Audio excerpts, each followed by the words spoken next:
అంటుంటారు కదా గురుగారు. కానీ అంటే ఈ మధ్య కాలంలో అంటే పెట్టిన ముహూర్తం కరెక్ట్‌గా లేదేమో, కరెక్ట్‌గా వీళ్ళిద్దరికీ మ్యాచ్ అవ్వలేదేమో, ఆ పంతులు అంటే ఎలా డిసైడ్ చేశాడో ఇలా జరిగిపోయింది అని నేను చెప్పి. ఆ విషయానికొస్తే మీకు ఒక ఎగ్జాంపుల్ చెప్తాను. ఓకే. సీతారాములు నడయాడిన కాలం ఆ కాలం ధర్మవంతంగా ఉండేనా? ఇప్పుడు ఈ కాలం ధర్మవంతంగా ఉందా? ఆ కాలమే ఆ ధర్మవంతంగా కాలంలో ఉంది. ధర్మం సమున్నతంగా ఉంది. అవును.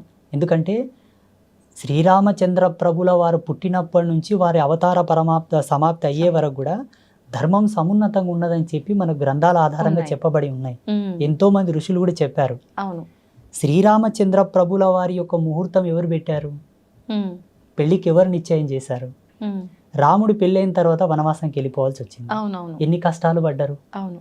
సరే, మళ్ళీ రాజ్యంకి వచ్చిన తర్వాత కూడా మళ్ళీ సీతా వియోగం ఏర్పడుతుంది. ఏర్పడుతుంది. సీత కలిసిన తర్వాత ఆమె భూమిలోకి వెళ్ళడం, ఈయన అవతార సమాప్తి చేసుకోవడం.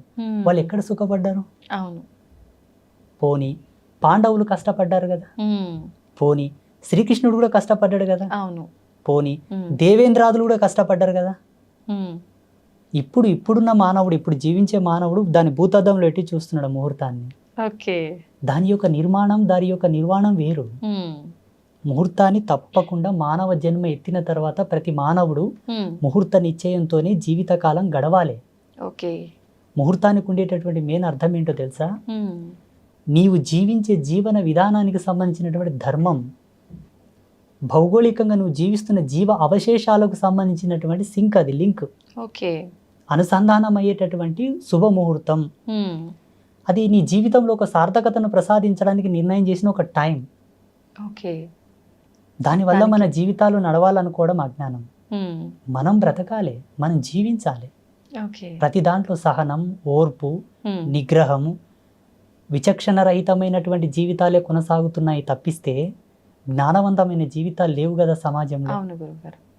అయితే గురుగారు, ఎక్కువగా భగవంతుడి ఆరాధనలో ఉన్న వాళ్ళకే కష్టాలు, ఇబ్బందులు ఎక్కువగా ఉంటుంటాయి అంటుంటారు. ఎగ్జాంపుల్కి తీసుకుంటే కూడా చాలామంది ఎక్కువగా దేవుడి పైన భక్తి ఎక్కువగా ఉండి ఎక్కువ పుణ్యక్షేత్రాలను దర్శించుకోవడానికి, దేవుడిని దర్శించుకోవడానికి వెళ్తూ ఉంటారు. అలా వెళ్ళే ఆ సమయంలో కొంతమంది ప్రమాదవశాత్తు ప్రాణాలు కూడా కోల్పోతూ ఉంటారు. దైవ దర్శనానికని వెళ్తుంటే ఎందుకు అలా జరుగుతుంది? వాళ్ళు చేసిన కర్మ ఫలాల ఆధారంగా అయి ఉంటుందా? మరి అలా ఉన్నప్పుడు భగవంతుని ఆరాధిస్తే మనం శరణు వేడుకుంటే ఎటువంటిదైనా ఆయన రక్షిస్తాడు అని అంటుంటారు. ఎందుకు వాళ్ళని భగవంతుడు రక్షించలేకపోతున్నాడు? భగవంతుడు వాళ్ళని రక్షించే పాత్రత లోపల ఎప్పుడు సంసిద్ధుడై ఉంటాడు. కాకపోతే భగవంతుని పాత్రత ఎంత సత్యమో కాపాడబడాలన్న నీ పాత్రత కూడా అంతే సత్యమై ఉండాలి. ఓకే. ఈరోజు ఐ డ్రీమ్స్ మీడియా వాళ్ళు నన్ను ఇక్కడ పిలిచారంటే ఏదో కొంతో నా లోపల నచ్చే పిలిచారు. స్వామీజీ ఇంతో అంతో చెప్తాడు మంచిగాని. భగవంతుడు నిన్ను అనుగ్రహించి కాపాడాలన్నప్పుడు నువ్వు అంత సత్యవంతుడు అయి కూడా ఉండాలి. బై బర్త్ నుంచి. ఈ జన్మది సరిపోక పోయిన జన్మలో కూడా అంత పుణ్యకార్యములు, పుణ్య దీక్ష దక్షత నీలో ఉండాలి. నీ పితాపితరులు కూడా పుణ్యం చేసి ఉండాలి. ఇప్పుడు ఈ జన్మ ఇప్పుడే ఆకాశం నుంచి ఊడిపడ్డది కాదు.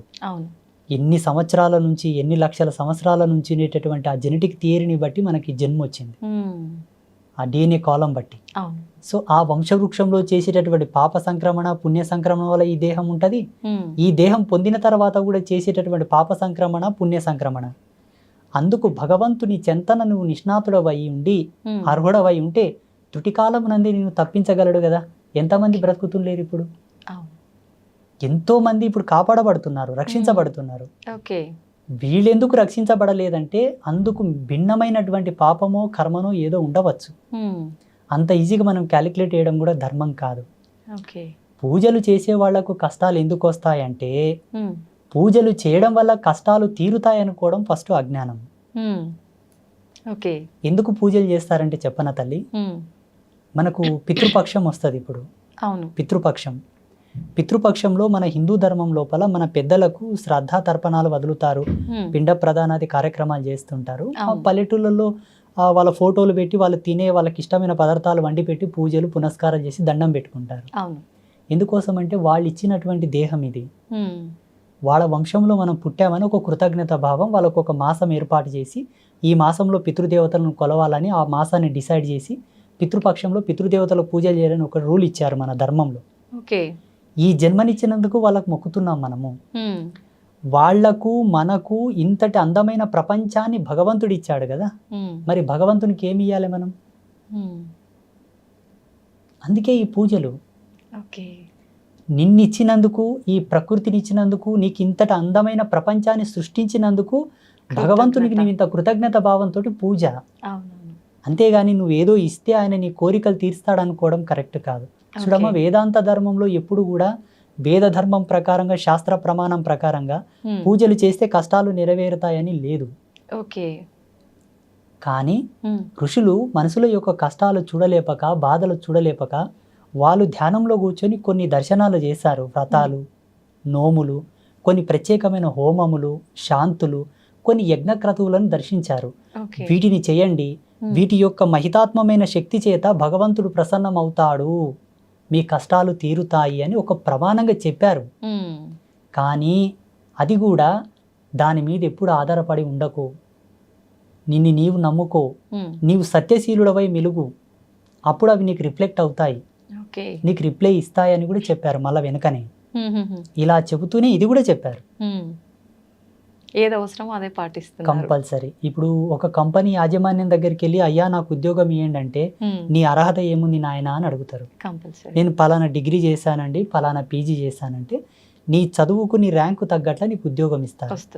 నిన్ను ఏ సీట్లో కూర్చోబెట్టాలి, ఎక్కడ కూర్చోబెట్టాలో వాళ్ళు డిసైడ్ చేస్తారు. భగవంతుడు కూడా ప్రకృతి ఆధారంగా మనం జీవించే జీవన విధానాలను బట్టి, మనం నడిచే నడవడికను బట్టి మనకు కొన్ని మార్కులు వేస్తాడు. ఆ మార్కులను బట్టి మన జీవితం డిక్లేర్ అవుతుంది. మనకు వచ్చేటటువంటి కష్టాలు, బాధలు, ఇబ్బందులు, భోగభాగ్యాబ్ది సంప్రాప్తములన్నీ కూడా మన జీవించే జీవన విధానం బట్టి వస్తాయి. మా పెద్దలు ఏమనే వాళ్ళు తెలుసా పల్లెటూళ్ళలో, అమ్మా ఏం లేదు నాయన, ఎవరు ఏది నాటుతారో అదే కోసుకొని తింటారు, ఏది నాటుతారో అదే కోసుకొని తింటారు, అందుకు మిన్న ఏదీ లేదు.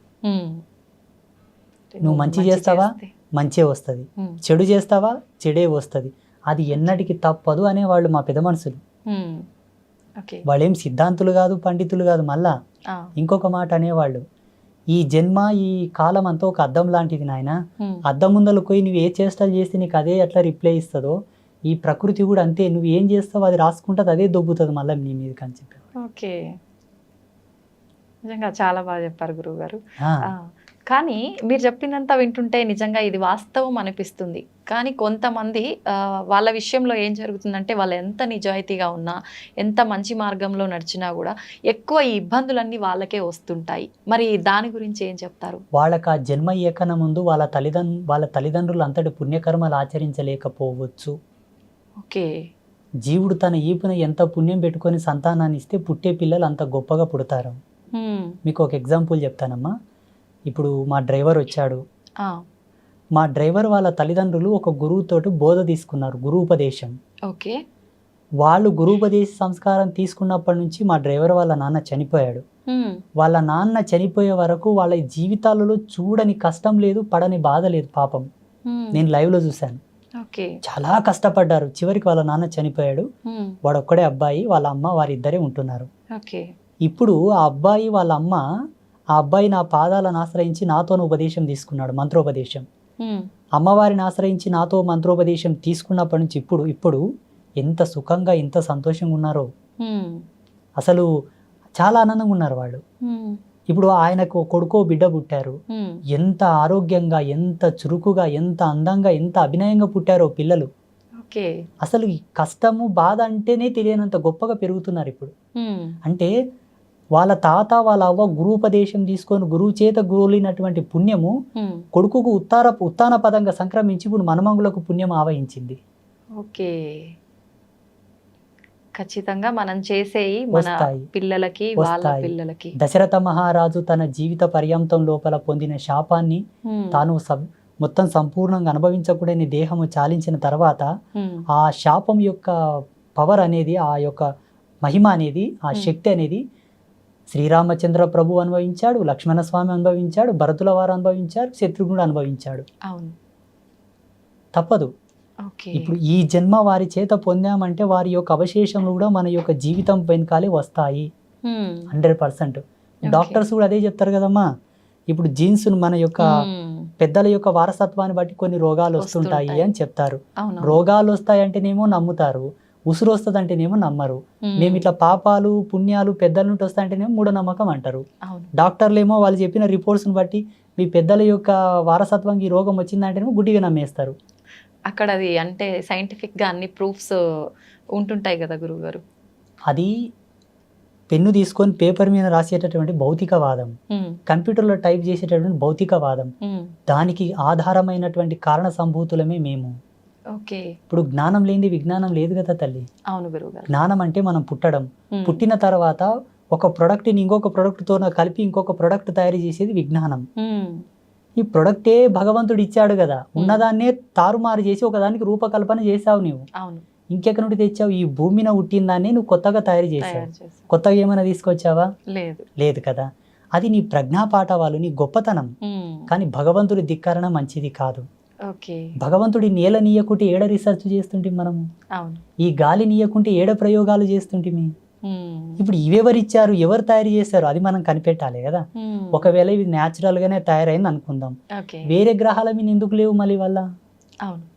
పక్కనే మనకు సమీపంలో ఉన్న గ్రహాలలో మనుషులు లేరు, జీవం పుట్టడానికి ఆధారం లేదు, ఆనవాళ్ళు లేవు. ఇక్కడ ఎందుకు ఉండాలి? మన సనాతన ధర్మంలో భూమికి ఉన్నటువంటి విలువ, భూమి యొక్క ఆవిర్భావ దశ, భూమి మీద జీవం ఏర్పడడానికి సంపూర్ణమైన వివరణ ఉన్నది క్లియర్ గా. ఇప్పుడు టెక్నాలజీకు 300 ఏళ్ళు అయింది తల్లి, లక్షల సంవత్సరాల క్రితమే పురాణ రచన జరిగింది.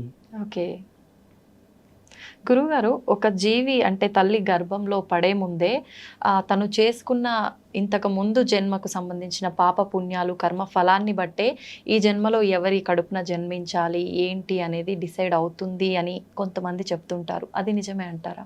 100%. జీవుడు పుట్టకన్నా ముందు ఆత్మగా ఉన్నది పోయిన జన్మలో ఆయన ఉండేటటువంటిది. దేహంగా ఉండేది తండ్రి కడుపులో తాను ఒక విత్తనంగా ఉండేది. తండ్రి కడుపులో ఉండే విత్తనాన్ని తల్లి గర్భమునందు ప్రవేశించిన తర్వాత 9 నెలలు తల్లి గర్భంలో ఆయన పెరుగుతూ ఉండే కోణంలో తండ్రి యొక్క శేషం పోతుంది, తల్లి యొక్క శేషం ఆవరిస్తుంది. ఈ ఇద్దరి యొక్క శేషం యొక్క ఫలితం వల్లనే ఆ పిండం పెద్దగై బయటికి వస్తుంది. అప్పుడు తల్లి తన గర్భమునందు శిశువుని ఒదిగింపజేసుకునేటప్పుడు చేసేటటువంటి పాపము కర్మ, మనసు చేత, చూపు చేత, చేతల చేత, నడవడిక చేత, తిండి చేత, ఏ పద్ధతిలో తను పాపం చేసుకున్నా ఆ పాపం అనేది పిండానికి ఆవరిస్తుంది, తప్పదు. అందుకే లీలావతి ప్రహ్లాదుడు గర్భంలో ఉన్నప్పుడు పుణ్యశ్రవణం చేసేది, భక్తి శ్రవణం చేసేది. నారద మహర్షుల వారి చేత పుణ్యగీతములు, పుణ్య శ్లోకములు, పుణ్య పారాయణలు చేసేదనమాట. అందుకే ప్రహ్లాదుడు భక్తి తత్పరుడై జన్మించాడు. ఇలా చాలా ఉదాహరణలు ఉన్నాయి మన ధర్మం లోపల.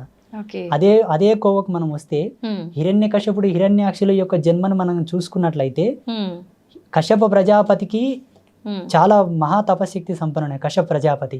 వాళ్ళ తల్లి కూడా మంచి పూజలు పునస్కారాలు చేస్తూ ఉండేది. కానీ చిన్న మిస్టేక్ వలన, చిన్న తప్పితం వలన వాళ్ళు క్రూరులై పుట్టాల్సి వచ్చింది, లోక కంటకులై పుట్టాల్సి వచ్చింది. తండ్రి యొక్క శేషము, తల్లి యొక్క అవశేషాలు కలిపితే వచ్చేటటువంటి రూపమే ఒక జీవుడు. ఆ జీవుడు ఈ ఆత్మగా పోయిన జన్మలో ఏదైనా పాపం చేసి ఆ పాపం తీరకుండా చనిపోతే అది కూడా యాడ్ అవుతుంది, ఈ జన్మలో తల్లిదండ్రిది కూడా యాడ్ అవుతుంది.